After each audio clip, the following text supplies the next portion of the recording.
السلام علیکم ملګرو، په دې هیله چې روغ جوړ به اوسئ او د صحت او عافیت جامې پر تن ولرئ.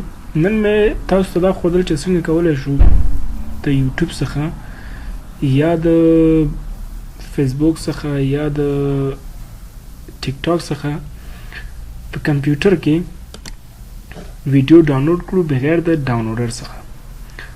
نو ډېره سمپل او اسانه طریقه ده، ډېر ښه ټریک دی. زه تاسو ته طریقه ښیم. راځم یوټیوب ته، مثلا زه یوټیوب نه یو ویډیو ډاونلوډ کوم، نو دغه طریقه تاسو ته ښیم. یوټیوب خلاص شو، هره ویډیو چې تاسو غواړئ ډاونلوډ کړئ نو سمپل په هغې ویډیو باندې کلیک وکړئ. کله چې په هغه ویډیو کلیک وکړم بیا به یو څو حروفه دي یا عددونه دي، هغه به تاسو ته ښیم. مثلا دغه ویډیو ده، دا ویډیو چې کله تاسو کلیک پې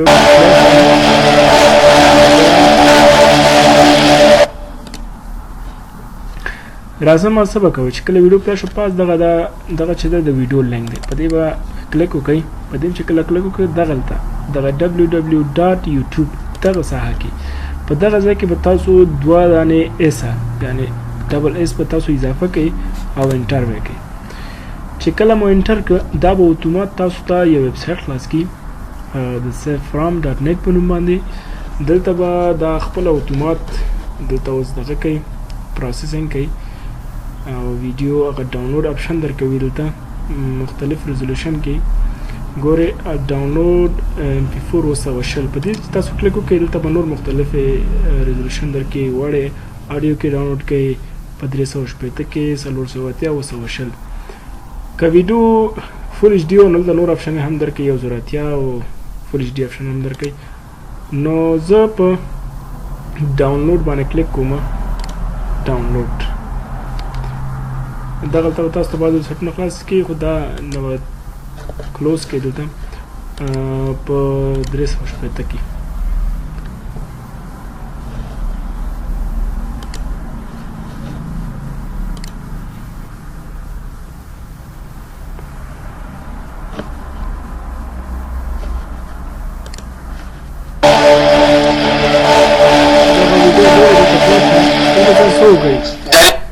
بعضې وخت خپل اتومات چې کله پې کلیک وکړئ ډاونلوډ ته ورکوئ، دغلته درته معلومیږي ډاونلوډ ته ورکوئ. او که به هغسې ونه کړئ بیا دغسې یو دغه شکل درته راځي، بیا په دې باندې رایټ کلیک او څه به وکړئ دلته به سیف ویډیو از دغه به تاسو انتخاب کړئ.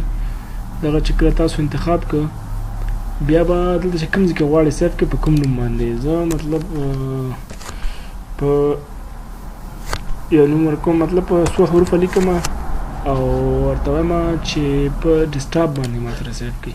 سیف ګورئ دغلته ډاونلوډ شروع شو د هغه ویډیو. نو دا ډېره سمپل او اسانه طریقه. بیا داسې هم کوی شئ چې دغه safram.net کوم ویبسایټ چې دی دغه خپل اپلیکیشن هم لري، دغه ډاونلوډ کوئ. تاسو چې کله مو ډاونلوډ کړ بیا به څه وکړئ، بیا به دغه ویډیو لینک به تاسو راوالئ، کاپي به یې کوئ او دغلته به تاسو دا پیسټ کړئ. نو هغې طریقه باندې هم کولی شئ چې ډاونلوډ یې کړئ. نو ډېره اسانه سمپل طریقه وه، خدای دې وکړي چې استعمال یې کوئ، یاد یې کوئ. اسانه طریقه باندې ویډیو ډاونلوډ کړئ بغیر د کوم اپلیکیشن یا د ویبسایټ څخه. نو دا وه د ویډیو ډاونلوډ کولو طریقه په اسانه شکل د یوټیوب څخه. کولی شئ ټیک ټاک او نور پلیټفارمونه هم هلته اپشن لري، هغه هم کولی شئ چې هغه ویډیو ډاونلوډ کړئ. نو تر بلې ویډیو پورې په الله باندې سپارم او ویډیو در سره لایک کړئ.